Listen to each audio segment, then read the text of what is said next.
ಮದುವೆಯ ಮೊದಲ ವಿದಾಯದ ದಿನ ತಂದೆ ಆಸೆ ಪಟ್ಟು ಕೊಡಿಸಿದ್ದ ಆ ಕೆಂಪು ಸೀರೆಯನ್ನ ಅನ್ವಿತಾ ಇವತ್ತು ಯಾಕೊಟ್ಟಿದ್ದಾಳೆ. ಆ ಹಳೆಯ ನೆನಪುಗಳಿಂದ ಅವಳಿಗೆ ಮತ್ತೆ ಪ್ಯಾನಿಕ್ ಅಟ್ಯಾಕ್ ಆದಾಗ ಅವಳನ್ನ ಕಾಪಾಡಿದ್ದು ಯಾರು? ಅಷ್ಟಕ್ಕೂ ಕಾಲೇಜ್ ಆನಿವರ್ಸರಿ ಫಂಕ್ಷನ್ಗೆ ಆ ಕಪ್ಪು ಕಾರುಗಳ ಬೆಂಗಾವಲಿನಲ್ಲಿ ಎಂಟ್ರಿ ಕೊಡ್ತಿರೋ ಆ ರಾಯಲ್ ಗೆಸ್ಟ್ ಯಾರು ಗೊತ್ತಾ? ಒಲ್ಲದ ಒಲವು ಎಪಿಸೋಡ್ 5 ಕೊನೆವರೆಗೂ ಮಿಸ್ ಮಾಡದೆ ನೋಡಿ. Hi friends, welcome back to ವಿಪ್ರತು ಸ್ಟೋರಿ ಪಾಯಿಂಟ್. ಸ್ನೇಹಿತರೆ, ಇದೇ ರೀತಿ ಸಪೋರ್ಟ್ ಮಾಡಿ. ನಿಮ್ಮ ಪ್ರೀತಿ ನನ್ನ ಮೇಲೆ ಸದಾ ಹೀಗೆ ಇರಲಿ. ಕತೆಗೆ ಹೋಗೋಣ. ರಿಧಿಮಾ ಹೋದ್ಮೇಲೆ ಅನ್ವಿತಾ ತನ್ನ ಫೋನ್ನಲ್ಲಿ ಟೈಮ್ ನೋಡಿದ್ಲು. ಆಗ್ಲೇ ಬೆಳಗಿನ ಜಾವ 3 ಗಂಟೆಯಾಗಿತ್ತು. ಅವಳು ಮತ್ತೆ ನಿದ್ದೆ ಮಾಡೋಕೆ ಬೆಡ್ ಮೇಲೆ ಮಲಗಿದ್ಲು. ಆದ್ರೆ ಆ ಕರಾಳ ವಾಸ್ತವ ಅವಳ ಕಣ್ಮುಂದೆ ಒಂದು ಸಿನಿಮಾದ ತರ ರೀಲ್ ಆಗ್ತಾ ಇತ್ತು. ವಿರಾಜ್ ಅಮೆರಿಕದಿಂದ ವಾಪಸ್ ಬಂದ ಮರುದಿನನೇ ಈ ಭೀಕರ ಘಟನೆ ನಡೆದಿದ್ದು. ಲೀಗಲ್ ಆಗಿ ಅವನಿಂದ ಕಂಪ್ಲೀಟ್ ಆಗಿ ಪ್ರತ್ಯೇಕಗೊಂಡು ಬೇರೆ ಸಿಟಿಯಲ್ಲಿ ಒಂದು ಒಳ್ಳೆ ಜಾಬ್ ಹುಡ್ಕೊಂಡು ತನ್ನ ಹೈಯರ್ ಸ್ಟಡೀಸ್ ಮುಗಿಸ್ಬೇಕು ಅನ್ನೋ ಸ್ಟ್ರಾಂಗ್ ಉದ್ದೇಶದಿಂದನೇ ಅವಳು ಬೆಂಗಳೂರಿಗೆ ಬಂದಿದ್ಲು. ತಾನು ಲೈಫ್ನಲ್ಲಿ ಇನ್ಮೇಲೆ ಯಾರ ಕೃಪೆಯ ಮೇಲೂ ಬದುಕಬಾರ್ದು, ಯಾರಿಗೂ ಒಂದು ಫೈನಾನ್ಷಿಯಲ್ ಬರ್ಡನ್ ಆಗಬಾರ್ದು ಅನ್ನೋದು ಅವಳ ಹಠವಾಗಿತ್ತು. ಅದಕ್ಕಾಗಿನೇ ಅವಳು ತನ್ನ ಏಕೈಕ ಬೆಸ್ಟ್ ಫ್ರೆಂಡ್ ಮೇಹರ್ ಮತ್ತು ಅವಳ ಹಸ್ಬೆಂಡ್ ಫರ್ಹಾನ್ ವಿರಾಜ್ ವಿರುದ್ಧ ಕೇಸ್ ಫೈಲ್ ಮಾಡೋ ಕಂಪ್ಲೀಟ್ ರೆಸ್ಪಾನ್ಸಿಬಿಲಿಟಿನ ವಹಿಸಿದ್ಲು. ಅನ್ವಿತಾಳ ತಂದೆನೂ ಮಗಳ ಕೇಸ್ ಹ್ಯಾಂಡಲ್ ಮಾಡೋ ಜವಾಬ್ದಾರಿಯನ್ನ ಫರ್ಹಾನ್ಗೆ ವಹಿಸಿದ್ರು. ಅವರಿಬ್ರು ಅನ್ವಿತಾಗೆ ಫುಲ್ ಸಪೋರ್ಟ್ ಮಾಡಿ ಬೆಂಗಳೂರಿನಲ್ಲಿ ಒಂದು ಆಫೀಸ್ ಕೆಲಸ ಕೂಡ ಸೆಟ್ ಮಾಡಿಕೊಟ್ಟಿದ್ರು. ಆದ್ರೆ ಆ ಕರಾಳ ರಾತ್ರಿ ನಡೆದ ಆ ದೌರ್ಜನ್ಯಕ್ಕೆ ಹೋಲಿಸಿದ್ರೆ ಅವಳು ಅಲ್ಲಿಯವರೆಗೆ ಲೈಫ್ನಲ್ಲಿ ಸಹಿಸ್ಕೊಂಡಿದ್ದ ಎಲ್ಲ ನೋವುಗಳು ತುಂಬಾ ಚಿಕ್ಕದಾಗಿ ಕಂಡಿದ್ವು. ತನ್ನ ಕೀಳು ಅಹಂಕಾರದಿಂದ ಪ್ರೇರಿತನಾಗಿದ್ದ ವಿರಾಜ್ ತನ್ನ ಇಡೀ ಸಿಟ್ಟು ಮತ್ತು ಹತಾಶೆಯನ್ನ ಅವಳ ಮೇಲೆ ಕ್ರೂರವಾಗಿ ತೀರಿಸಿಕೊಂಡಿದ್ದ. ಅವಳ ಶರೀರದ ಮೇಲೆ ಮಾತ್ರವಲ್ಲದೆ ಅವಳ ಆತ್ಮದ ಮೇಲೂ ಯಾವತ್ತೂ ಗುಣವಾಗದ ದೊಡ್ಡ ಗಾಯಗಳನ್ನ ಮಾಡ್ಬಿಟ್ಟಿದ್ದ. ತನ್ನ ಆ ಕೃತ್ಯದ ಮರುದಿನವೇ ವಿರಾಜ್ 2 ದಿನಗಳ ಬಿಸ್ನೆಸ್ ಮೀಟಿಂಗ್ ಅಂತ ಊರ್ ಬಿಟ್ಟು ಹೋಗಿದ್ದ. ಅನ್ವಿತಾ ಈ ವಿಷಯವನ್ನ ಯಾರಿಗೂ ಹೇಳಲ್ಲ ಅಂತ ಅವನು ಅನ್ಕೊಂಡಿದ್ದ. ಆದ್ರೆ ಅನ್ವಿತಾ ತನ್ನ ಅತ್ತೆಯ ಹತ್ರ ಹೋಗಿ ಒಬ್ಬ ಹೆಣ್ಣಾಗಿ ಅವರ ಬಳಿ ವಿರಾಜ್ ತನಗೆ ಮಾಡಿದ ಆ ದೌರ್ಜನ್ಯವನ್ನ ಮತ್ತು ಅವನ ಆ ಕ್ರೌರ್ಯದ ಕಥೆಯನ್ನ ಎಕ್ಸ್ಪ್ಲೈನ್ ಮಾಡಿದ್ಲು. ಆದ್ರೆ ಅದನ್ನ ಕೇಳಿದ ಅತ್ತೆ ಸ್ವಲ್ಪ ಹೊತ್ತು ಗಂಭೀರವಾಗಿ ಯೋಚಿಸಿ ಜಾರ್ಕೊಳ್ಳೋ ಹಾಗೆ ಹೇಳಿದ್ರು. ಅನ್ವಿತಾ, ವಿರಾಜ್ ನಿನ್ಗೆ ಈ ತರ ನೋವು ಕೊಟ್ಟಿರೋದು ತಪ್ಪು ಅಂತ ನನಗೆ ಅರ್ಥ ಆಗುತ್ತೆ. ಆದ್ರೆ ಒಂದು ವಿಷಯ ಅರ್ಥ ಮಾಡ್ಕೊಳ್ತೀಯ ಮಗಳೇ, ನೀನಿನ್ನೂ ಅವನ ಲೀಗಲ್ ಹೆಂಡ್ತಿ. ನೀವಿಬ್ರು ಕಳೆದ 3 ವರ್ಷಗಳಿಂದ ಒಟ್ಟಿಗೆ ಲೈಫ್ ಲೀಡ್ ಮಾಡಿದೀರಾ. ಅಂದಮೇಲೆ ನಿಮ್ಮಿಬ್ರು ವೈಯಕ್ತಿಕ ರೂಮ್ನಲ್ಲಿ ಏನೇ ನಡೆದ್ರು ಅದನ್ನ ತಪ್ಪು ಅಂತ ಹೇಳೋಕ್ ಆಗಲ್ಲ ಅಲ್ವಾ? ತನ್ನ ಸ್ವಂತ ಹೆಂಡತಿಯನ್ನ ಮುಟ್ಟಿದ್ದಕ್ಕೆ ನಾವು ಅವನ ಮೇಲೆ ಹೇಗ್ ಬ್ಲೇಮ್ ಮಾಡೋಕ್ ಸಾಧ್ಯ ಹೇಳು? ಅವ್ನ್ ಸ್ವಲ್ಪ ಲಿಮಿಟ್ಸ್ ಒಳಗಡೆ ಬಿಹೇವ್ ಮಾಡ್ಬೇಕು ಅಂತ ನಾನೇ ಅವನಿಗೆ ಬುದ್ಧಿ ಹೇಳ್ತೀನಿ ಬಿಡು. ಮತ್ತೆ ಅನ್ವಿ, ಅವನು ಇವತ್ತಿಗೂ ನಿನ್ಗೆ ಹೆಂಡತಿಯ ಎಲ್ಲ ರೈಟ್ಸ್ ಕೊಡೋಕೆ ರೆಡಿ ಇದ್ದಾನೆ ಅಂದ್ಮೇಲೆ ಇದಕ್ಕಿಂತ ಒಳ್ಳೆ ವಿಷಯ ಬೇರೆ ಏನಿದೆ ಹೇಳು? ತನ್ನ ಅತ್ತೆಯ ಆ ಮಾತುಗಳನ್ನ ಕೇಳಿ ಅನ್ವಿತಾ ಕಂಪ್ಲೀಟ್ ಆಗಿ ಶಾಕ್ ಆಗಿದ್ಲು. ಆದ್ರೆ ಅವಳಿಗೆ ನಿಜವಾದ ದೊಡ್ಡ ಪೇನ್ ಕೊಟ್ಟಿದ್ದು ಯಾವಾಗ ಸ್ವಂತ ತಾಯಿ ಕೂಡ ಇದೇ ರೀತಿಯ ಮಾತುಗಳನ್ನ ಆಡಿ ವಿರಾಜ್ನನ್ನ ಸಪೋರ್ಟ್ ಮಾಡಿದ್ಲೋ ಆವಾಗ. ಅದಾದ್ಮೇಲೆ ಒಂದು ದಿನ ಲೀಗಲ್ ಪ್ರೊಸೀಜರ್ಸ್ ಬಗ್ಗೆ ಮಾತಾಡೋಕೆ ಫರ್ಹಾನ್ ಕಾಲ್ ಮಾಡಿದಾಗ ಅನ್ವಿತಾ ತುಂಬಾ ಅಪ್ಸೆಟ್ ಆಗಿ ಮಾತಾಡಿದ್ಲು. ಅವಳ ವಾಯ್ಸ್ ಕೇಳಿ ಏನೋ ಪ್ರಾಬ್ಲಮ್ ಆಗಿದೆ ಅಂತ ಗೆಸ್ ಮಾಡಿದ ಫರ್ಹಾನ್ ತಕ್ಷಣ ತನ್ನ ವೈಫ್ ಮೇಹರ್ನನ್ನ ಅನ್ವಿತಾಳನ್ನ ಮೀಟ್ ಮಾಡೋಕೆ ಕಳುಹಿಸಿಕೊಟ್ಟಿದ್ದ. ಮೇಹರ್ ಮನೆಗೆ ಬಂದಾಗ ಅನ್ವಿತಾ ಫಸ್ಟ್ ಏನು ಹೇಳೋಕೆ ಒಪ್ಲಿಲ್ಲ. ಆದ್ರೆ ಮೇಹರ್ ತುಂಬಾ ಫೋರ್ಸ್ ಮಾಡಿ ಕೇಳಿದಾಗ ಅನ್ವಿತಾ ಅಳ್ತಾನೆ ಆ ರಾತ್ರಿ ನಡೆದ ಇಡೀ ಘಟನೆಯನ್ನ ರಿವೀಲ್ ಮಾಡಿದ್ಲು. ಇದನ್ನ ಕೇಳಿ ಮೇಹರ್ ಕೂಡ ವಿಪರೀತ ಕೋಪ ಮಾಡ್ಕೊಂಡ್ಲು. ಅವಳು ಮನೆಗೆ ವಾಪಸ್ ಬಂದು ಫರ್ಹಾನ್ಗೆ ಈ ಸತ್ಯ ತಿಳಿಸಿದಾಗ ಫರ್ಹಾನ್ ಅನ್ವಿತಾಗೆ ಫೋನ್ ಮಾಡಿ ತುಂಬಾ ಗಂಭೀರವಾಗಿ ವಿವರಿಸಿದ್ದ. ಅನ್ವಿ, ನಿನ್ನ ಒಪ್ಪಿಗೆ ಇಲ್ಲದೆ ವಿರಾಜ್ ನಿನ್ ಮೇಲೆ ಮಾಡಿರೋ ಈ ಕ್ರೂರ ಕೃತ್ಯದ ಸೀದಾ ವೈವಾಹಿಕ ದೌರ್ಜನ್ಯ ಮತ್ತು ಅತ್ಯಾಚಾರ ಅನ್ನೋ ದೊಡ್ಡ ಕ್ರಿಮಿನಲ್ ಅಫೆನ್ಸ್ಗಳು ಬರುತ್ತೆ. ನಮ್ಮ ದೇಶದಲ್ಲಿ ಇಂತಹ ಇನ್ಸಿಡೆಂಟ್ ಸಾಕಷ್ಟು ಮನೆಗಳಲ್ಲಿ ನಡೀತಿರುತ್ತೆ. ಆದ್ರೆ ಹೆಚ್ಚಿನ ಮಹಿಳೆಯರಿಗೆ ತಮ್ಮ ಒಪ್ಪಿಗೆ ಇಲ್ಲದೆ ತಮ್ಮ ಮೇಲೆ ನಡೆಯೋ ಈ ದೌರ್ಜನ್ಯ ಒಂದು ದೊಡ್ಡ ಅಪರಾಧ ಅಂತ ಕನಿಷ್ಠ ಅರಿವೇ ಇರಲ್ಲ. ಯಾರಾದ್ರೂ ಧ್ವನಿ ಎತ್ತೋಕೆ ಧೈರ್ಯ ಮಾಡಿದ್ರೆ ಫ್ಯಾಮಿಲಿ ಮೆಂಬರ್ಸ್ ವಿಷಯವನ್ನ ಅಲ್ಲೇ ಹತ್ತಿಕ್ಕಿ ಹೆಣ್ಣನ್ನೇ ಬ್ಲೇಮ್ ಮಾಡ್ತಾರೆ. ನೀನ್ ಅನ್ಕೊಂಡ್ರೆ ನಾವು ವಿರಾಜ್ ಮೇಲೆ ಕಂಪ್ಲೀಟ್ ಕ್ರಿಮಿನಲ್ ಕೇಸ್ ಫೈಲ್ ಮಾಡಬಹುದು ಎಂದು ಧೈರ್ಯ ತುಂಬಿದ್ದ. ಆದ್ರೆ ಈ ಮ್ಯಾಟರ್ ನಲ್ಲಿ ಸೊಸೈಟಿ ಆಗ್ಲಿ ಅಥವಾ ಸ್ವಂತ ಫ್ಯಾಮಿಲಿ ಆಗ್ಲಿ ತನ್ಗೆ ಸಪೋರ್ಟ್ ಮಾಡಲ್ಲ, ಬದಲಾಗಿ ತನ್ನನ್ನೇ ತಪ್ಪಿತಸ್ಥಳನ್ನಾಗಿ ಮಾಡುತ್ತೆ ಅನ್ನೋ ಕಹಿ ಸತ್ಯ ಅನ್ವಿತಾಗೆ ಚೆನ್ನಾಗ್ ಗೊತ್ತಿತ್ತು. ಹೇಗಿದ್ರು ಅವಳ ಮೇಲೆ ಆವಾಗ್ಲೇ ಬಂಜೆ ಅನ್ನೋ ದೊಡ್ಡ ಕಳಂಕವನ್ನ ಫ್ಯಾಮಿಲಿ ಮೆಂಬರ್ಸ್ ಓಡಿಸಿದ್ರು. ಅದಕ್ಕಾಗಿನೇ ಅವಳು ತುಂಬಾ ಯೋಚನೆ ಮಾಡಿ ಈ ಅತ್ತೆ ಮನೆ, ಈ ಸಿಟಿ ಮತ್ತು ಇಲ್ಲಿರೋ ಎಲ್ಲ ಕಪಟ ಸಂಬಂಧಗಳನ್ನ ತನ್ನ ಲೈಫ್ ನಿಂದ ಪರ್ಮನೆಂಟ್ ಆಗಿ ಕಿತ್ತೊಗೆಯಕ್ಕೆ ನಿರ್ಧರಿಸಿದ್ಲು. ತನ್ನದೇ ಆದ ಸ್ವಂತ ಇಚ್ಛೆಯಂತೆ ಸ್ವತಂತ್ರವಾಗಿ ಬದುಕೋಕೆ, ತನ್ನನ್ನು ತಾನು ಒಬ್ಬ ಸ್ಟ್ರಾಂಗ್ ವುಮೆನ್ ಆಗಿ ಸಾಬೀತುಪಡಿಸೋಕೆ ಆ ರಾತ್ರಿ ದೊಡ್ಡ ನಿರ್ಧಾರ ತಗೊಂಡು ಮನೆ ಬಿಟ್ಟು ಹೊರಟಿದ್ಲು. ಇದೆಲ್ಲವನ್ನ ನೆನಪಿಸ್ಕೊಳ್ತಾ ಅನ್ವಿತಾ ಕೊನೆಗೂ ಕಣ್ಣೀರನ್ನ ಒರೆಸ್ಕೊಂಡು ನಿಧಾನವಾಗಿ ನಿದ್ದೆಗೆ ಜಾರಿದ್ಲು. ಅನ್ವಿತಾ ಈ ಕಾಲೇಜಿಗೆ ಜಾಯಿನ್ ಆಗಿ ಆಲ್ಮೋಸ್ಟ್ 6 ತಿಂಗಳು ಕಳೆದು ಹೋಗಿತ್ತು. ಎಲ್ಲವೂ ತುಂಬಾ ಸ್ಮೂತ್ ಆಗಿ ನಡೀತಾ ಇತ್ತು. ಆದ್ರೆ ಇವತ್ತಿಗೂ ಕೂಡ ಆ ಹಳೆಯ ಕರಾಳ ನೆನಪುಗಳು ಕನಸಿನ ರೂಪದಲ್ಲಿ ಬಂದು ಅವಳು ಕೆಲವೊಮ್ಮೆ ವಿಪರೀತ ಭಯದಿಂದ ಮಧ್ಯರಾತ್ರಿ ಎಚ್ಚರವಾಗ್ತಾ ಇದ್ಲು. ಫರ್ಹಾನ್ ಮತ್ತು ಮೇಹರ್ ಆಗಾಗ್ಗೆ ಅವಳಿಗೆ ಕಾಲ್ ಮಾಡಿ ಮಾತಾಡ್ತಾ ಇದ್ರು. ಆದ್ರೆ ಅನ್ವಿತಾ ಯಾವತ್ತೂ ತನ್ನೂರಿನ ವಿಷಯಗಳ ಬಗ್ಗೆ ಅವ್ರ ಹತ್ರ ಕೇಳ್ತಿರ್ಲಿಲ್ಲ. ಅವರು ಕೂಡ ಅವಳಿಗೆ ಮತ್ತೆ ಬೇಜಾರಾಗಬಾರ್ದು ಅಂತ ಏನೂ ಹೇಳ್ತಿರ್ಲಿಲ್ಲ. ಕಾಲೇಜಿನಲ್ಲಿ ಅನ್ವಿತಾಗೆ ರಿಧಿಮಾ ಜೊತೆಗೆ ಇನ್ನೂ 1-2 ಜನ ಫ್ರೆಂಡ್ಸ್ ಆಗಿದ್ರು. ಆದ್ರೆ ರಿಧಿಮಾ ಜೊತೆಗಿನ ಬಾಂಡಿಂಗ್ ಮಾತ್ರ ತುಂಬಾ ಸ್ಟ್ರಾಂಗ್ ಆಗಿತ್ತು. ಅವರಿಬ್ರು ಸದಾ ಜೊತೆಯಾಗಿ ಸುತ್ತಾಡ್ತಾ ಇದ್ರು, ಒಟ್ಟಿಗೆ ಲಂಚ್ ಮಾಡ್ತಾ ಇದ್ರು. ರಿಧಿಮಾ ತನ್ನ ಲೈಫ್ ನ ಪ್ರತಿಯೊಂದು ವಿಷಯವನ್ನ ಅನ್ವಿತಾ ಹತ್ರ ಶೇರ್ ಮಾಡ್ಕೊಳ್ತಾ ಇದ್ಲು. ಅದಕ್ಕೆ ಅನ್ವಿತಾ ಕೊಡುವ ಮೆಚೂರ್ಡ್ ಸಜೆಷನ್ಸ್ ಅವಳಿಗೆ ತುಂಬಾ ಹೆಲ್ಪ್ ಆಗ್ತಾ ಇತ್ತು. ಆದ್ರೆ ರಿಧಿಮಾಗೆ ಯಾವತ್ತೂ ಒಂದ್ ವಿಷಯ ಮಾತ್ರ ದೊಡ್ಡ ಮಿಸ್ಟರಿ ತರ ಕಾಡ್ತಾ ಇತ್ತು. ಅದೇನಂದ್ರೆ ಅನ್ವಿತಾ ತನ್ನ ಪರ್ಸನಲ್ ಲೈಫ್ ಬಗ್ಗೆ ಅವಳಿಗೆ ಏನನ್ನೂ ಹೇಳಿರ್ಲಿಲ್ಲ. ಮೇಲಾಗಿ ತನಗೆ ಇಷ್ಟೊಂದು VIP ಟ್ರೀಟ್ಮೆಂಟ್ ಸಿಗೋಕೆ ಕಾರಣವಾದ ಆ ಜೋಯಿಶ್ ಫ್ಯಾಮಿಲಿ ಜೊತೆಯಲ್ಲಿ ತನಗಿರೋ ರಿಲೇಶನ್ಶಿಪ್ ಏನು ಅನ್ನೋದನ್ನು ಅವಳು ಯಾವತ್ತೂ ರಿವೀಲ್ ಮಾಡಿರ್ಲಿಲ್ಲ. ಅನ್ವಿತಾ ಮೊದಲಿನಿಂದಲೂ ತುಂಬಾ ಬುದ್ಧಿವಂತ ಮತ್ತು ಸೈಲೆಂಟ್ ಸ್ಟೂಡೆಂಟ್ ಆಗಿದ್ಲು. ಹಳೆಯ ಕಾಲೇಜಿನಲ್ಲೂ ಅವಳೇ ಟಾಪರ್ ಆಗಿದ್ಲು. ಆದ್ರೆ ಇಲ್ಲಿನ ಇಡೀ ಕಾಲೇಜ್ ಸ್ಟಾಫ್ ಅವಳ ಮೇಲೆ ಸ್ವಲ್ಪ ಎಕ್ಸ್ಟ್ರಾ ಕೇರ್ ತಗೊಳ್ತಾ ಇದ್ರು. ಅದಕ್ಕೆ ಮೇನ್ ರೀಸನ್ ಸ್ವತಃ ನಿಹಾರಿಕಾ ಜೋಯಿಶ್ ಅವರೇ ಪರ್ಸನಲ್ ಆಗಿ ರೆಫರೆನ್ಸ್ ಕೊಟ್ಟು ಅವಳ ಅಡ್ಮಿಷನ್ ಮಾಡಿಸಿದ್ದು. ಕಾಲೇಜಿಗೆ ಜಾಯಿನ್ ಆದ ಆ ಮೊದಲ ದಿನದ ನಂತರ ಅನ್ವಿತಾ ಮತ್ತೆ ಯಾವತ್ತೂ ನಿಹಾರಿಕಾ ಜೋಯಿಶ್ ಅವರನ್ನ ಮೀಟ್ ಮಾಡಿರ್ಲಿಲ್ಲ, ಅವ್ರ ಜೊತೆ ಮಾತಾಡಿರ್ಲಿಲ್ಲ. ಆದ್ರೂ ಕಾಲೇಜಿನಲ್ಲಿ ಅವಳ ಇಮೇಜ್ ಮಾತ್ರ ನೆಕ್ಸ್ಟ್ ಲೆವೆಲ್ ನಲ್ಲಿ ಇತ್ತು.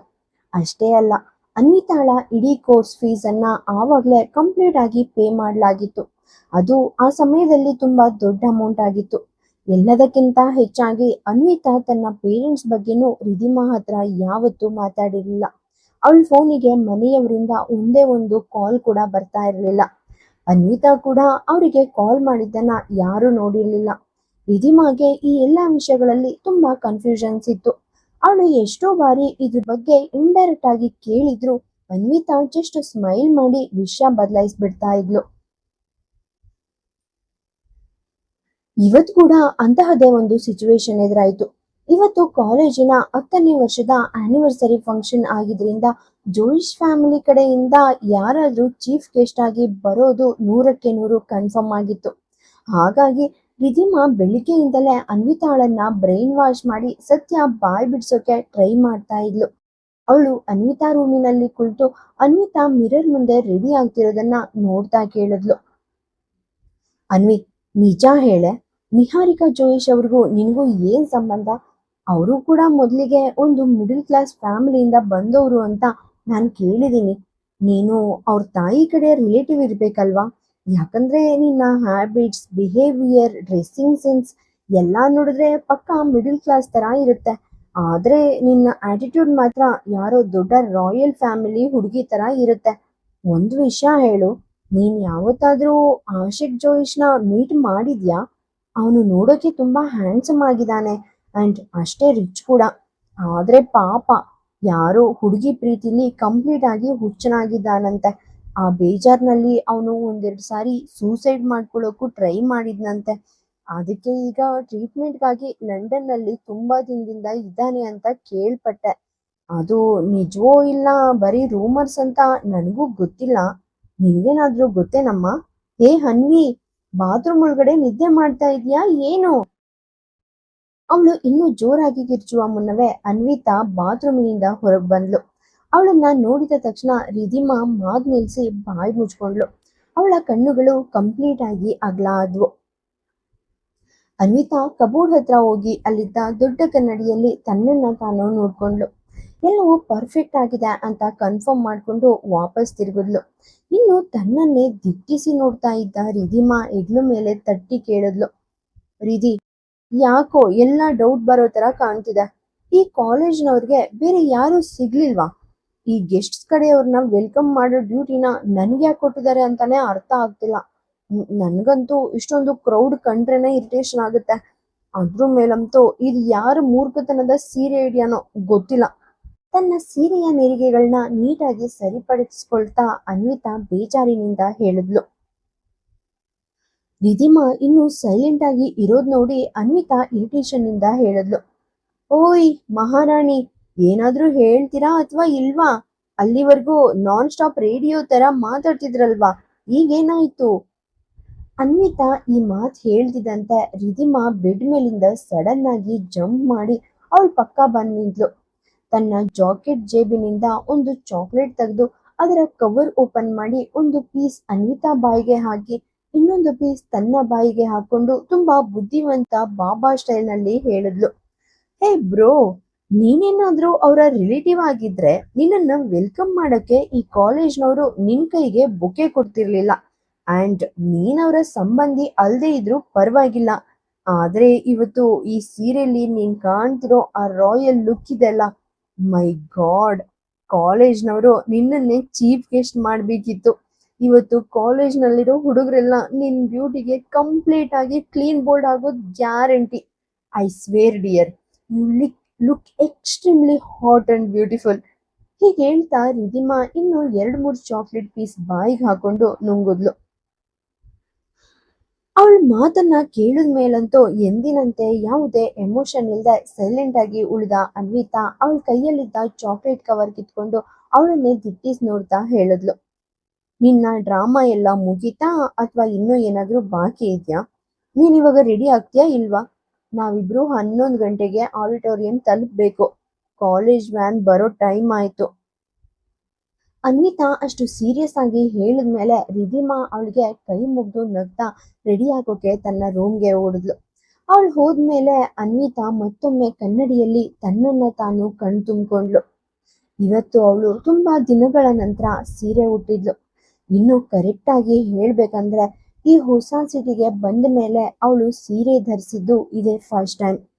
ಈ ಸೀರೆ ಅವಳ ಲೈಫ್ ನಲ್ಲಿ ತುಂಬಾ ಸ್ಪೆಷಲ್ ಆಗಿತ್ತು ಅಂಡ್ ಅವಳ ಹಾರ್ಟ್ಗೆ ತುಂಬಾ ಹತ್ರವಾಗಿತ್ತು. ಯಾಕಂದ್ರೆ ಈ ಸೀರೆಯನ್ನ ಮದುವೆಯಾದ ಹೊಸದಲ್ಲಿ ಅವಳ ಫಸ್ಟ್ ಟೈಮ್ ತವರಿಗೆ ಬಂದಾಗ ಅವಳ ಪ್ರೀತಿಯ ತಂದೆ ಗಿಫ್ಟ್ ಆಗಿ ಕೊಟ್ಟಿದ್ರು. ಅಂದು ತವರಿಗೆ ಬಂದಾಗ ಅವಳು ತನ್ನ ತಾಯಿ, ತಂದೆ ಮತ್ತು ಬ್ರದರ್ಸ್ ಜೊತೆ ಸಖತ್ ಜಗಳ ಆಡ್ತಾ ಇದ್ಲು. ಯಾಕಂದ್ರೆ ಅವಳಿಗೆ ಇನ್ನೂ ಪ್ರಾಪರ್ ಆಗಿ ಸೀರೆ ಉಡೋಕೆ ಬರ್ತಾ ಇರ್ಲಿಲ್ಲ.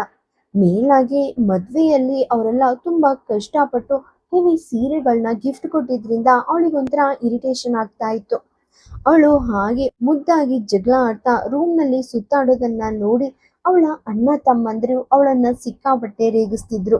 ಅಷ್ಟರಲ್ಲಿ ಅವಳ ಅತ್ತಿಗೆ ವಿರಾಜ್ ಹೆಸರು ಎತ್ತಿ ಅವಳನ್ನ ಇನ್ನೂ ಮುಜುಗರಕ್ಕೆ ತಳ್ಳೋ ಹಾಗೆ ಜೋಕ್ಸ್ ಮಾಡ್ತಾ ಇದ್ರು. ಆದ್ರೆ ಹೊರಗೆ ವರಾಂಡದಲ್ಲಿ ಕುಳಿತು ಪೇಪರ್ ಓದುತ್ತಿದ್ದ ತಂದೆ ಇದೆಲ್ಲವನ್ನ ಕೇಳ್ತಿದ್ದಾರೆ ಅಂತ ಯಾರು ಅನ್ಕೊಂಡಿರ್ಲಿಲ್ಲ. ಆದ್ರೆ ಅವರ ಮಧ್ಯಾಹ್ನ ಆಚೆ ಹೋಗಿ ವಾಪಸ್ ಬಂದಾಗ ಅವರ ಕೈಯಲ್ಲಿ 5 ದೊಡ್ಡ ಶಾಪಿಂಗ್ ಬ್ಯಾಗ್ಸ್ ಇದ್ವು. ಅವರು ಬಂದ ತಕ್ಷಣ ಅನ್ವಿತಾಳನ್ನ ಹತ್ರ ಕರೆದು ಆ ಬ್ಯಾಗ್ ಕೈಗಿಟ್ಟು ಹೇಳಿದ್ರು, ಅನು, ಇವೆಲ್ಲ ತುಂಬಾ ಲೈಟ್ ವೆಯ್ಟ್ ಡಿಸೈನರ್ ಸೀರೆಗಳು ಮಗ್ಳೆ. ನಿನ್ಗೆ ಸೀರೆ ಉಡೋಕೆ ಕಷ್ಟ ಆಗ್ಬಾರ್ದು ಅಂತ ನಾನೇ ಅರ್ಧ ದಿನ ಇಡೀ ಮಾರ್ಕೆಟ್ ಸುಡ್ಕಿ ತಂದಿದ್ದೀನಿ. ನೀನೊಂದ್ಸರಿ ನೋಡು. ನಿನಗಿಷ್ಟ ಆದ್ರೆ ನೀನು ವಾಪಸ್ ಅತ್ತೆ ಮನೆಗೆ ಹೊರಡೋ ಮುಂಚೆ ಇಂಥದ್ದೇ ಇನ್ನೂ 10-12 ಸೀರೆ ತಂದ್ಕೊಡ್ತೀನಿ. ನಿನ್ಗೆ ಯಾವುದೇ ಪ್ರಾಬ್ಲಮ್ ಆಗಲ್ಲ. ಒಂದ್ಸಾರಿ ಓಪನ್ ಮಾಡಿ ನೋಡಮ್ಮ. ತಂದೆಯ ಆ ಅತಿಯಾದ ಪ್ರೀತಿ ನೋಡಿ ಅನ್ವಿತಾಗೆ ಆಶ್ಚರ್ಯ ಆಯಿತು. ಅವಳು ತಕ್ಷಣ ಆ ಶಾಪಿಂಗ್ ಬ್ಯಾಗ್ಸ್ ಓಪನ್ ಮಾಡಿ ಸೀರೆಗಳನ್ನ ತೆಗೆದು ಟೇಬಲ್ ಮೇಲೆ ಇಟ್ಲು. ಆ ಸೀರೆಗಳ ಕಲೆಕ್ಷನ್ ಮತ್ತೆ ತಂದೆಯ ಚಾಯ್ಸ್ ನೋಡಿ ಅಲ್ಲಿಗೆ ಬಂದಿದ್ದ ಅವಳ ಅತ್ತೆ ಮತ್ತು ಅತ್ತಿಗೆ ಕೂಡ ಹೊಗಳದೇ ಇರೋಕೆ ಸಾಧ್ಯ ಆಗ್ಲಿಲ್ಲ. ಆ 5 ಸೀರೆಗಳು ಒಂದಕ್ಕಿಂತ ಒಂದು ಅದ್ಭುತವಾಗಿದ್ವು. ಮೇಲಾಗಿ ಆ ಎಲ್ಲಾ ಕಲರ್ಸ್ ಅನ್ವಿತಾಗೆ ತುಂಬಾ ಇಷ್ಟವಾದ ಕಲರ್ಸ್ ಆಗಿದ್ವು. ಅದರ ಡಿಸೈನ್ ಮತ್ತು ವರ್ಕ್ ಅಂತೂ ತುಂಬಾ ಎಲಿಗೆಂಟ್ ಆಗಿತ್ತು. ಎಲ್ಲದಕ್ಕಿಂತ ಹೆಚ್ಚಾಗಿ ಅವು ಎಷ್ಟು ಸಾಫ್ಟ್ ಆಗಿದ್ವು ಅಂದ್ರೆ ಮೈ ಮೇಲೆ ಸೀರೆ ಉಟ್ಟಿರುವ ಫೀಲೇ ಆಗ್ತಾ ಇರ್ಲಿಲ್ಲ. ತಂದೆಯ ಆ ಕಾಳಜಿಯನ್ನ ನೋಡಿ ಅನ್ವಿತಾ ಕಣ್ಣಲ್ಲಿ ನೀರ್ ಬಂದಿತ್ತು. ಅವಳು ಓಡಿ ಹೋಗಿ ತನ್ನ ತಂದೆಯನ್ನ ಗಟ್ಟಿಯಾಗಿ ಹಗ್ ಮಾಡ್ಕೊಂಡು ಹೇಳಿದ್ಲು, ಅಪ್ಪ, ನೀನು ನನ್ನ ಪ್ರತಿಯೊಂದು ಪ್ರಾಬ್ಲಮ್ಸ್ ಅನ್ನ ನನಗೆ ಗೊತ್ತಿಲ್ದಾಗೆ ಎಷ್ಟು ಈಸಿಯಾಗಿ ಸಾಲ್ವ್ ಮಾಡ್ತೀರಾ ಅಲ್ವಾ. ನಾನ್ ನಿಮ್ಗೆ ಈ ವಿಷಯ ಹೇಳ್ದೇ ಇರ್ಲಿಲ್ಲ. ಅದಕ್ಕೆ ಅವಳ ತಂದೆ ಅವಳ ತಲೆ ಸವರ್ತಾ ತುಂಬಾ ಪ್ರೀತಿಯಿಂದ ಹೇಳಿದ್ರು, ಮಗಳೇ, ನೀನನ್ನ ಈ ಮದ್ವೆ ಅನ್ನೋ ಜವಾಬ್ದಾರಿಗಳಿಗೆ ತಳ್ಳಿದ್ದೆ ನಾವು. ಅಂದ್ಮೇಲೆ ನಿನ್ ಕಷ್ಟಕ್ಕೆ ದಾರಿ ತೋರಿಸೋ ಜವಾಬ್ದಾರಿನೂ ನಮ್ದೇ ಅಲ್ವಾ. ಮಗು, ನಿನ್ ಮನ್ಸಿಗೆ ನೋವು ಕೊಡುವ ಯಾವುದೇ ವಿಷಯವನ್ನ ನಿನ್ ಹತ್ರ ಬರೋಕೆ ಈ ಅಪ್ಪ ಯಾವತ್ತೂ ಬಿಡಲ್ಲ. ಕನ್ನಡಿಯ ಮುಂದೆ ನಿಂತು ಆ ಹಳೆಯ ಬ್ಯೂಟಿಫುಲ್ ದಿನಗಳನ್ನ ನೆನೆಸ್ಕೊಳ್ತಿದ್ದ ಅನ್ವಿತಾ ಕಣ್ಣುಗಳಿಂದ ತಾನಾಗಿಯೇ ಕಣ್ಣೀರು ಉರುಳೋಕೆ ಸ್ಟಾರ್ಟ್ ಆಯ್ತು. ಅವಳು ಕನ್ನಡಿಯಲ್ಲಿ ತನ್ನ ಪ್ರತಿಬಿಂಬವನ್ನ ನೋಡ್ತಾ ತುಂಬಾ ಕಟುವಾಗಿ ಅಳ್ತಾ ಮನಸ್ಸಿನಲ್ಲೇ ಕೇಳಿದ್ಲು, ಯಾಕಪ್ಪ, ಆ ಕರಾಳ ರಾತ್ರಿ ನನಗ್ ತುಂಬಾ ದೊಡ್ಡ ಕಷ್ಟ ಬಂದಾಗ ನೀವು ನನ್ಗೆ ದಾರಿ ತೋರಿಸ್ದೆ ಯಾಕೆ ಹಾಗೆ ಸೈಲೆಂಟ್ ಆಗ್ಬಿಟ್ರಿ? ಇಷ್ಟು ದೊಡ್ಡ ಪ್ರಾಬ್ಲಮ್ ನಲ್ಲಿ ನನ್ನನ್ನ ಯಾಕೆ ಈ ಹೊಸ ಸಿಟಿಯಲ್ಲಿ ಒಬ್ಬಂಟಿಯಾಗಿ ಬಿಟ್ಬಿಟ್ರಿ? ಇವತ್ತು ನೀವು ನನ್ನನ್ನ ನೆನಪಿಸ್ಕೊಳ್ತಿದ್ರೋ ಇಲ್ವೋ ನನಗ್ ಗೊತ್ತಿಲ್ಲ. ಆದ್ರೆ ನಾನ್ ಮಾತ್ರ ನಿಮ್ಮನ್ನ ಪ್ರತಿ ಸೆಕೆಂಡ್ ತುಂಬಾ ಮಿಸ್ ಮಾಡ್ಕೊಳ್ತಿದ್ದೀನಿ ಅಪ್ಪ. ಅಷ್ಟರಲ್ಲಿ ರಿಧಿಮಾ ರೂಮಿನಿಂದ ಏನೋ ತಗೊಳ್ಳೋಕೆ ಅಂತ ಅನ್ವಿತಾ ರೂಮ್ಗೆ ಬಂದ್ಲು. ಅನ್ವಿತಾ ಕನ್ನಡಿಯ ಮುಂದೆ ನಿಂತು ಅಳ್ತಿರೋದನ್ನ ನೋಡಿ ಅವಳಿಗೆ ತಕ್ಷಣ ವಿಷಯ ಅರ್ಥ ಆಯ್ತು. ಅನ್ವಿತಾಗೆ ಮತ್ತೆ ಆ ಹಳೆಯ ಕರಾಳ ನೆನಪುಗಳು ಕಾಡಿ ಪ್ಯಾನಿಕ್ ಆಗಿದ್ದಾಳೆ ಅಂತ ಗೊತ್ತಾಯ್ತು. ಅವಳು ತಕ್ಷಣ ಓಡ್ ಬಂದು ಅನ್ವಿತಾಳನ್ನ ಗಟ್ಟಿಯಾಗಿ ಹಗ್ ಮಾಡ್ಕೊಂಡು ಸಮಾಧಾನ ಮಾಡಕ್ಕೆ ಸ್ಟಾರ್ಟ್ ಮಾಡಿದ್ಲು. ಅನ್ವಿತಾ ಅವಳ ಹೆಗಲ ಮೇಲೆ ತಲೆ ಇಟ್ಟು ಇನ್ನು ಜೋರಾಗಿ ಅಳೋಕೆ ಶುರು ಮಾಡಿದ್ಲು. ರಿಧಿಮಾ ಅವಳ ಬೆನ್ನನ್ನ ಸೋರ್ತಾ ತುಂಬಾ ಕೇರಿಂಗ್ ಆಗಿ ಹೇಳಿದ್ಲು, ನನಗ್ ಗೊತ್ತಿಲ್ಲ ಅನು, ನೀನನ್ನ ನೆಮ್ಮದಿಯಾಗಿ ಬದುಕೋಕೆ ಬಿಡದಂತಹ ಎಂತಹ ದೊಡ್ಡ ನೋವನ್ನ ನೀನು ನಿನ್ ಮನ್ಸಲ್ಲಿ ಇಟ್ಕೊಂಡಿದ್ಯಾ ಅಂತ. ಹೃದಯದಲ್ಲಿ ಇಷ್ಟೊಂದು ಪೇನ್ ಇಟ್ಕೊಂಡು ಹೇಗ್ ಬದುಕ್ತಿದ್ಯಾ ಅನ್ವಿ? ದಯವಿಟ್ಟು ನಿನ್ನ ಪ್ರಾಬ್ಲಮ್ಸ್ ಏನು ಅಂತ ನನ್ನ ಹತ್ರ ಆದ್ರೂ ಶೇರ್ ಮಾಡ್ಕೊ. ಪ್ರತಿಯೊಂದು ಸಣ್ಣ ವಿಷಯಕ್ಕೂ ನೀನ್ ಹೀಗೆ ಸಡನ್ ಆಗಿ ಅಳೋಕ್ ಸ್ಟಾರ್ಟ್ ಮಾಡ್ತೀಯಾ? ಮಧ್ಯರಾತ್ರಿ ಕನಸಿನಲ್ಲಿ ಕಿರ್ಚ್ತಾ ಎಚ್ಚರವಾಗ್ತೀಯ. ನಿನ್ಗೆ ನನ್ನ ಹತ್ರ ಹೇಳೋಕೆ ಇಷ್ಟ ಇಲ್ದಿದ್ರೆ ಬೇಡ, ಕನಿಷ್ಠ ಒಮ್ಮೆಯಾದ್ರೂ ನಮ್ಮ ಅಣ್ಣನನ್ನ ಮೀಟ್ ಮಾಡು. ಅವರು ಹಾಸನದಲ್ಲಿ ತುಂಬಾ ದೊಡ್ಡ neurologist and best mental counsellor. ಅವ್ರ ಹತ್ರ ಕೌನ್ಸಿಲಿಂಗ್ ತಗೊಂಡ್ರೆ ಖಂಡಿತ ನಿನ್ಗೊಂದು ಒಳ್ಳೆ ಪರಿಹಾರ ಸಿಗುತ್ತೆ ಅನ್ವಿ. ಬರೀ ಈ ಟ್ಯಾಬ್ಲೆಟ್ಸ್ ತಗೊಳ್ಳೋದ್ರಿಂದ ಜಾಸ್ತಿ ದಿನ ಮ್ಯಾನೇಜ್ ಮಾಡೋಕ್ ಆಗಲ್ಲ. ನಾನ್ ಹೇಳ್ತಿರೋದನ್ನ ಸ್ವಲ್ಪ ಅರ್ಥ ಮಾಡ್ಕೋ ಪ್ಲೀಸ್. ಕಳೆದ 4 ತಿಂಗಳಿನಿಂದ ರಿಧಿಮಾ ಅನ್ವಿತಾಗೆ ಇದನ್ನೇ ಪ್ರೀತಿಯಿಂದ ತಿಳಿ ಹೇಳೋಕೆ ಟ್ರೈ ಮಾಡ್ತಾ ಇದ್ಲು. ಅವಳಿಗೆ ಅನ್ವಿತಾಳ ಆ severe depression and mental condition ಬಗ್ಗೆ ಚೆನ್ನಾಗಿ ಗೊತ್ತಿತ್ತು. ಹಾಗಾಗಿ ಅವಳು ಹಾಸನದ ಫೇಮಸ್ ಡಾಕ್ಟರ್ ಆಗಿದ್ದ ತನ್ನ ಅಣ್ಣ ರಿಷಬ್ ನಾಯರ್ ಹತ್ರ ಅನ್ವಿತಾಳ ಪರಿಸ್ಥಿತಿಯ ಬಗ್ಗೆ ಆಲ್ರೆಡಿ ಮಾತಾಡಿದ್ಲು. ಅವರು ಕೂಡ ಅನ್ವಿತಾಳನ್ನ ಪರ್ಸನಲ್ ಆಗಿ ಮೀಟ್ ಮಾಡೋಕೆ ಇಷ್ಟಪಟ್ಟಿದ್ರು. ಆದ್ರೆ ಅನ್ವಿತಾ ಮಾತ್ರ ಒಪ್ತಾನೆ ಇರ್ಲಿಲ್ಲ. ಅವಳು ಬರಲ್ಲ ಅಂದಾಗ ರಿಧಿಮಾ ಹೇಗೋ ಬಲವಂತ ಮಾಡಿ ತನ್ನ ಅಣ್ಣನ ಜೊತೆ ವಿಡಿಯೋ ಕಾಲ್ ಮೂಲಕ ಅನ್ವಿತಾಳಿಗೆ ಮಾತಾಡಿಸಿ ಕೆಲವು ಇಂಪಾರ್ಟೆಂಟ್ ಮೆಡಿಸಿನ್ಸ್ ಕೊಡಿಸಿದ್ಲು. ಆ ಟ್ಯಾಬ್ಲೆಟ್ ನಿಂದ ಅನ್ವಿತಾಗೆ ಸ್ವಲ್ಪ ರಿಲೀಫ್ ಸಿಗ್ತಾ ಇತ್ತೆ ಹೊರತು ಪರ್ಮನೆಂಟ್ ಸೊಲ್ಯೂಷನ್ ಸಿಕ್ಕಿರ್ಲಿಲ್ಲ. ಹಳೆಯ ಘಟನೆಗಳು ನೆನಪಾದಾಗಲೆಲ್ಲ ಅವಳಿಗೆ ಸಿವಿಯರ್ ಆಗಿ ಪ್ಯಾನಿಕ್ ಅಟ್ಯಾಕ್ ಬರ್ತಾ ಇತ್ತು. ರಿಧಿಮಾ ಪದೇ ಪದೇ ಅವಳನ್ನ ರಿಷಬ್ ಅವ್ರ ಹತ್ರ ಕರ್ಕೊಂಡು ಹೋಗೋಕೆ ಟ್ರೈ ಮಾಡ್ತಿದ್ಲು. ಆದ್ರೆ ಅನ್ವಿತಾ ಯಾವತ್ತೂ ಕೇಳ್ತಾ ಇರ್ಲಿಲ್ಲ. ಇವತ್ತು ಕೂಡ ಅವಳು ಅಷ್ಟೇ ತೀವ್ರವಾಗಿ ಪ್ಯಾನಿಕ್ ಆಗಿದ್ಲು. ಮೇಲಾಗಿ ಇದೇ ವಾರದಲ್ಲಿ ಅವಳಿಗೆ ಈ ತರ ಆಗ್ತಿರೋದು ಇದು 4ನೇ ಸಾರಿ. ಹಾಗಾಗಿ ರಿಧಿಮಾಗೂ ತುಂಬಾ ಟೆನ್ಷನ್ ಆಗ್ತಾ ಇತ್ತು. ಅವಳು ಅನ್ವಿತಾಳನ್ನ ಅಷ್ಟೊಂದು ಪ್ರಾಣ ತರ ಕೇರ್ ಮಾಡ್ತಾ ಇದ್ಲು. ಅನ್ವಿತಾಳನ್ನ ಮೆಲ್ಲಗೆ ಬೆಡ್ ಮೇಲೆ ಕೂರಿಸಿ ಅವಳ ಬ್ಯಾಗ್ ನಲ್ಲಿದ್ದ ಟ್ಯಾಬ್ಲೆಟ್ ತೆಗೆದು ನೀರ್ ಕೊಟ್ಲು. ಅನ್ವಿತಾ ತಕ್ಷಣ ಆ ಮೆಡಿಸಿನ್ ತಗೊಂಡ್ಲು. ಆದ್ರೂ ಅವಳ ಕೈಕಾಲುಗಳು ಇನ್ನೂ ನಡುಗ್ತಾನೆ ಇದ್ವು. ಇಡೀ ಬಾಡಿ ಕಂಪ್ಲೀಟ್ ಆಗಿ ಬೆವ್ತ್ ಹೋಗಿತ್ತು. ಅವಳಿಗೆ ಉಸಿರಾಡೋಕ್ಕೂ ಕೂಡ ಸ್ವಲ್ಪ ಕಷ್ಟ ಆಗ್ತಾ ಇತ್ತು. ತಕ್ಷಣ ರಿಧಿಮಾ ತನ್ನ ಅಣ್ಣ ಹೇಳ್ಕೊಟ್ಟಿದ್ದ ಫಸ್ಟ್ ಏಡ್ ಥೆರಪಿ ತರ ಅನ್ವಿತಾಳ ಕೈ ಮತ್ತು ಪಾದಗಳನ್ನ ಗಟ್ಟಿಯಾಗಿ ಉಜ್ಜೋಕೆ ಸ್ಟಾರ್ಟ್ ಮಾಡಿದ್ಲು. ಸುಮಾರು 15 ನಿಮಿಷಗಳ ಕಂಟಿನ್ಯೂಸ್ ಎಫರ್ಟ್ ನಂತರ ಅನ್ವಿತಾಳಿಗೆ ಸ್ವಲ್ಪ ನಾರ್ಮಲ್ ಅನ್ಸೋಕೆ ಶುರುವಾಯ್ತು. ಅವಳು ರಿಧಿಮಾಗೆ ಫಸ್ಟ್ ಹೋಗಿ ರೆಡಿ ಆಗು ಅಂತ ಹೇಳಿ ಕಳಿಸಿದ್ಲು. ಆಮೇಲೆ ಅವಳು ಹೇಗೋ ಧೈರ್ಯ ಮಾಡಿ ಎದ್ದು ಬಾತ್ರೂಮ್ಗೆ ಹೋಗಿ ಫಸ್ಟ್ ಫೇಸ್ ವಾಶ್ ಮಾಡಿಕೊಂಡು ಬಂದು ಒಂದು 10 ನಿಮಿಷ ಚೇರ್ ಮೇಲೆ ಕುಳಿತು ರಿಲ್ಯಾಕ್ಸ್ ಆದ್ಲು. ಆ ಮೆಡಿಸಿನ್ ಎಫೆಕ್ಟ್ ಶುರುವಾದ್ಮೇಲೆ ಅವಳು ಎದ್ದು ನಿಂತು ತುಂಬಾ ಲೈಟ್ ಆಗಿ ಮೇಕಪ್ ಮಾಡ್ಕೊಂಡ್ಲು. ಮಿರರ್ ನಲ್ಲಿ ತನ್ನ ಮುಖ ನೋಡಿ ಒಂದು ಫೇಕ್ ಸ್ಮೈಲ್ ತರೋಕೆ ಟ್ರೈ ಮಾಡಿದ್ಲು. ಆದ್ರೆ ಅದು ಅಷ್ಟಾಗಿ ವರ್ಕ್ ಆಗ್ಲಿಲ್ಲ. ಆಮೇಲೆ ಅವಳು ರೂಮಿಂದ ಹೊರ ಬಂದು ಪಕ್ಕದ ರೂಮಿನಲ್ಲಿ ರೆಡಿ ಆಗ್ತಿದ್ದ ರಿಧಿಮಾ ಅವಳನ್ನ ಕರೆದ್ಲು. ರಿಧಿಮಾ ತಕ್ಷಣ ರೆಡಿಯಾಗಿ ಹೊರಗೆ ಬಂದ್ಲು.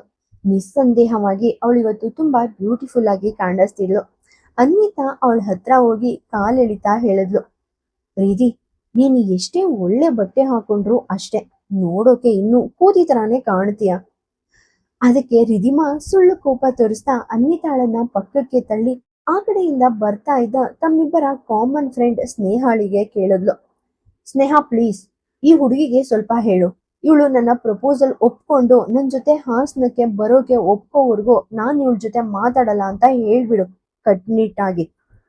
ಅವರಿಬ್ಬರ ದಿನನಿತ್ಯದ ಜಗಳ ನೋಡಿ ಒಗ್ಗಿಕೊಂಡಿದ್ದ ಸ್ನೇಹ ನಗ್ತಾ ಹೇಳಿದ್ಲು, ಅಬ್ಬಾ, ಲೈಲಾ ಮಜ್ನು ಸದ್ಯಕ್ಕೆ ಬೇರೆ ಆಗಿದ್ದೆ ಒಳ್ಳೇದಾಯ್ತು. ಅಂದ ಹಾಗೆ ಇವರ ಈ ಕೋಪ ಇನ್ನು ಎಷ್ಟು ಸೆಕೆಂಡ್ಸ್ ಇರುತ್ತೋ ಏನೋ. ಓ ಮೈ ಗಾಡ್ ಅನ್ವಿತಾ, ನೀನಿವತ್ತು ನಿಜಕ್ಕೂ ದೇವತೆ ತರ ಕಾಣ್ತಿದ್ಯಾ ಕಣೆ. ಈ ಸೀರೆ ನಿನ್ಗೆ ಸಖತ್ತಾಗಿ ಸೂಟ್ ಆಗಿದೆ. ಇವತ್ತು ಕಾಲೇಜ್ನಲ್ಲಿರೋ ಹುಡುಗರೆಲ್ಲ ನಿನ್ ಬ್ಯೂಟಿಗೆ ಫ್ಲಾಟ್ ಆಗೋದ್ ಗ್ಯಾರಂಟಿ ಕಣೆ ಅಮ್ಮ. ಹುಡುಗರನ್ನ ಬಿಡು, ಆ ಚೀಫ್ ಗೆಸ್ಟ್ ಆಶಿಕ್ ಜೋಯಿಶ್ ಕೂಡ ನಿನ್ನನ್ನ ನೋಡಿ ಕ್ಲೀನ್ ಬೋಲ್ಡ್ ಆಗಬಹುದು ಅಲ್ವೇನೆ ರಿಧಿ?